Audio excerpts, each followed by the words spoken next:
Let's see in this slides advantage of mechanical comparator. Here we will see what are the different advantage while using the mechanical comparator. The first main advantage while using the mechanical comparator is they are usually cheaper in comparison to the other devices and amplifier. म्हणजे काय की इतर डिव्हाइसेसशी जर आपण याला compare केलं तर हा खूप इझिली आणि खूप चांगल्या पद्धतीने म्हणजे खूप स्वस्तात आपल्याला अवेलेबल होऊ शकतो. या अनुषंगाने सर्वात महत्त्वाचं पहिलं ॲडव्हान्टेज आहे. The next one is this do not require any external supply. बघा या ठिकाणी मेकॅनिकल कंपॅरेटरचं एक ॲडव्हान्टेज आहे, it's does not require any external power supply. Means it is totally independent on electricity. म्हणजे काय कोणत्याही प्रकारे एक्सटर्नल पॉवर सप्लाय या ठिकाणी आपल्याला लागणार नाही. That is the main advantage. Next that is the third means usually the mechanical comparators are linear scale which is easily understood. The main advantage while using this mechanical comparator is linear scale जी आहे ती तुम्हाला प्रत्येक ठिकाणी mechanical comparator मध्ये पाहायला मिळेल. म्हणजे काय स्किल आणि सेमी स्किल अँड अनस्किल जो ऑपरेटर आहे तो कशाही पद्धतीने याला चांगल्या पद्धतीने वापरू शकतो. म्हणजे स्पेशल स्किल या ठिकाणी रिक्वायर्ड नाही because the linear scale available होते. The fourth one is these are usually robust and compact and easy to handle. बघा या ठिकाणी खूप छान ॲडव्हान्टेज सांगितलेले आहे. रोबस्ट आहे. रोबस्ट म्हणजे काय कशाही पद्धतीने याला तुम्ही यूज करा फक्त तो तुटफूट होणार नाही इतका या पद्धतीने तो मजबूत असेल. अँड इझी टू हँडल म्हणजे वापरायला देखील तो त्या ठिकाणी सोपा असणार आहे. Robust and easy to handle that is the main advantage while using the mechanical comparator. The next one is your last for ordinary workshop condition these are suitable and being portable. म्हणजे काय ordinary काही use करायचं असेल किंवा एखाद्या वर्कशॉपमध्ये तुम्हाला याचा use करायचं you can easily it is handle. म्हणजे काय मोबाईलिटी त्या ठिकाणी खूप चांगल्या पद्धतीने तुम्हाला मिळू शकते. रोबस्ट आहे, इझी टू हँडल आहे आणि मोबाईलिटी आहे. That is the main advantage while using the mechanical comparator. बघा आता या ठिकाणी पुढची नेक्स्ट स्लाइड जी आहे that is the disadvantage of mechanical comparator. Now disadvantage याच्यात काय काय आहे की त्याचे काय ड्रॉबॅक्स आहेत, काय त्रुटी आहेत की mechanical comparator वापरण्यामागे.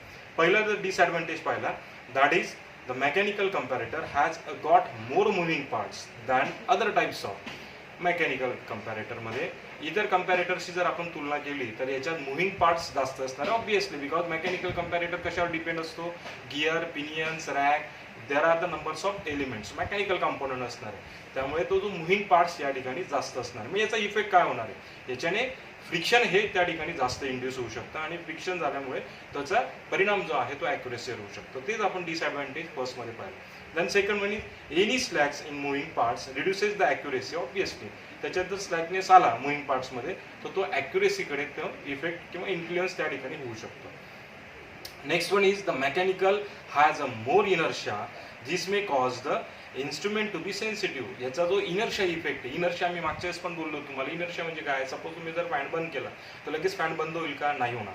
That is the inertia effect. सायकलला पॅडलिंग करतायत आणि सायकलची पॅडलिंग स्टॉप केली, सायकलचं जे मुव्हिंग आहे व्हील ते लगेच स्टॉप होईल का, नाही होणार. That is the inertia.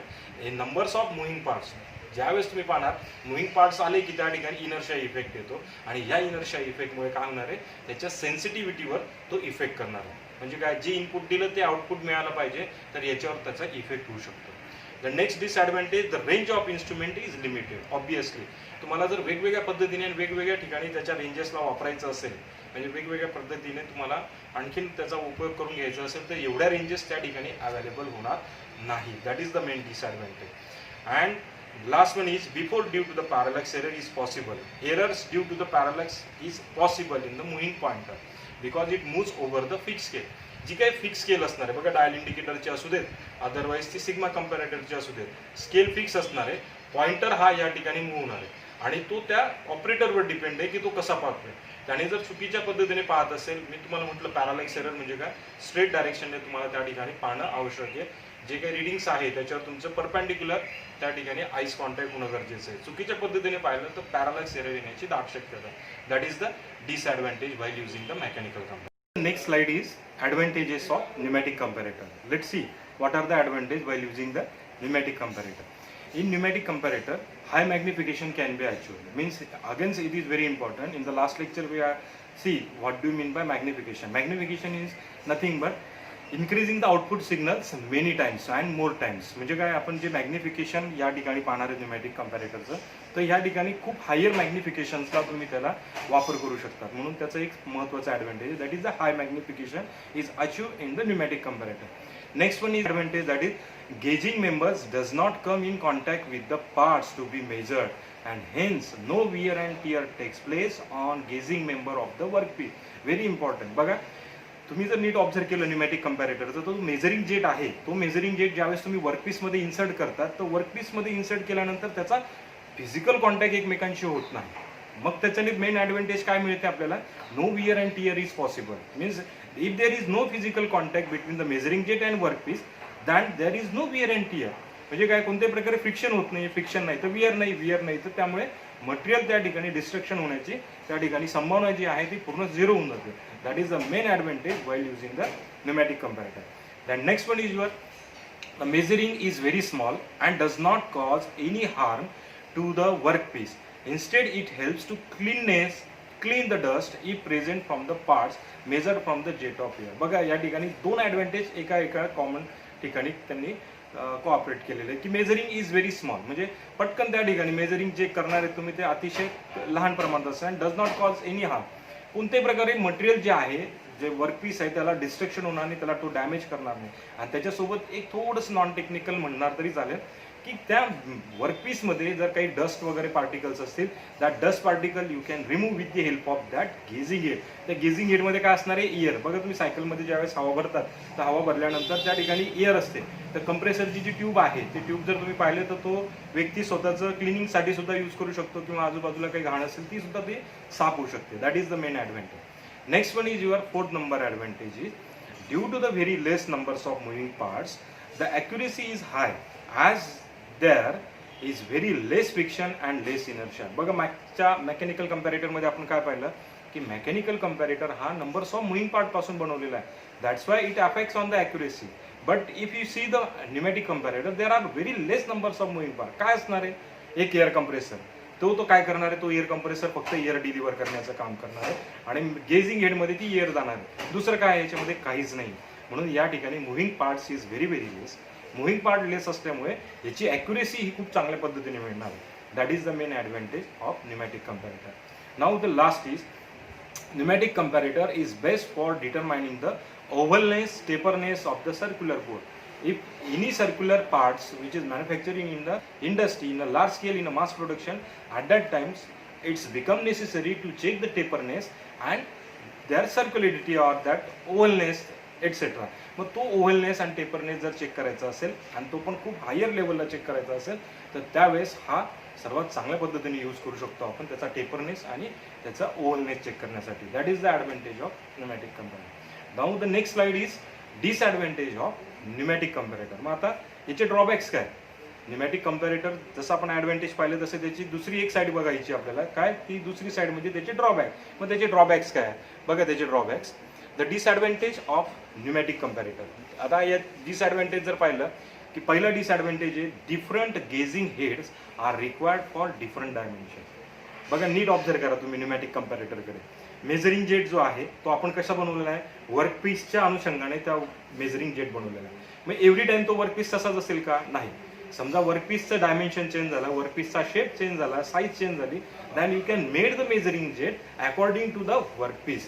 That is the main disadvantage. म्हणजे आपल्याला वेगवेगळ्या प्रकारचे मेजरिंग हेड्स आपल्याला स्टोअर करून ठेवावं लागते. मग ती स्टोअर करण्याची कॉस्ट, ती इन्व्हेंटरी, हे सगळं त्यामध्ये आलं. That is the disadvantage. Now next is the pneumatic comparator can require the elaborate auxiliary equipment such as the accurate pressure regulator etcetera. आता बघा, जास्त श्रीमंत आणि टेक्निकल शब्द त्या ठिकाणी वापरलेले आहेत. फक्त एक लक्षात घ्या, न्यूमॅटिक कम्पॅरेटर हा नुसता सिंगल वापरून चालणार नाही. It depends on the auxiliary. Auxiliary म्हणजे काय, त्याला सगळ्या पद्धतीने त्या ठिकाणी वेगवेगळे इक्विपमेंट्स लागतील तरच तो सोलेक्स कम्पॅरेटर कम्प्लीट होईल. म्हणजे बेस्ट एक्झाम्पल, मोटरसायकल घ्यायला गेलात तुम्ही नेकड मोटरसायकलच तुम्ही त्या ठिकाणी तो विकत देतो, पण त्याच्यासोबत तुम्हाला वेगवेगळ्या प्रकारचे त्याचे स्टँड्स आहे, कॅरी आहे, वेगवेगळ्या जे ॲसेसरी आहेत ती तुम्हाला त्या ठिकाणी परचेस करावं लागतं. सेम न्यूमॅटिक कम्पॅरेटरचं आहे की वेगवेगळे auxiliary equipment, for example the compressor लागेल, तुम्हाला फिल्टर लागेल, तुम्हाला ऑरिफाईस लागेल, तुम्हाला मॅनोमीटर लागेल. These are the different accessory. म्हणून हे एक त्याचं डिसॲडव्हान्टेज आहे. Next is the scale is generally not uniform. Mechanical कम्पॅरेटरचा विचार केला तर त्याच्यात तुमची स्केल युनिफॉर्म होती. मी तुम्हाला म्हटलं पण होतं की skill unskill and semi skill operator त्या ठिकाणी यूज करू शकतो. बट न्यूमॅटिक कम्पॅरेटरमध्ये स्केल ही युनिफॉर्म नसणार, त्यामुळे हा एक त्याचा डिसएडव्हान्टेज आहे. Next one, that is last but one, they are very sensitive to the temperature and humidity changes. कोणत्याही प्रकारे वातावरणात जर फरक आढळला टेम्परेचर आणि ह्युमिडिटी, तर त्याच्यामुळे त्यांच्या ॲक्युरेसीवर किंवा वेगवेगळ्या पद्धतीच्या एरर्स या associated with the temperature and humidity असू शकतात. That is the main disadvantage while using the pneumatic comparator. And what is the last is the device is not easily portable as rather involved in any industrial application. बघा बरं, mechanical कम्पॅरेटरचं एक advantage आपण शेवटचं पाहिलं होतं. काय म्हणतो होतं त्या ठिकाणी, it is a mobility, it possible the or it that mechanical comparator is a portable, you can easily handle, easily place to the another. आता ह्या ठिकाणी तसा जो आहे ॲडव्हान्टेज तो तुम्हाला न्यूमॅटिक कम्पॅरेटरमध्ये मिळणार. तुम्ही स्वतः बघा pneumatic comparator, it is a heavy equipment आहे. एवढं हेवी इक्विपमेंट तुम्ही इझिली त्या ठिकाणी ट्रान्सफर करू शकत नाही किंवा दुसऱ्या ठिकाणी तुम्ही पोर्टेबल जे आहे ते त्या ठिकाणी तुम्हाला पाहायला मिळू शकत नाही. That is the main disadvantage while pneumatic comparator. Okay, आता आपण पुढचा जो लेक्चर असणार आहे त्या लेक्चरमध्ये मी तुम्हाला स्लिप गेज आणि अँगल गेज यांचा दोघांचा डिफरन्स आणि त्यानंतर मग उरलेलं जे काय आहे दोघांचे न्यूमेरिकल स्लिप गेज आणि अँगल गेज ते आपण कम्प्लीट करू. थँक्यू.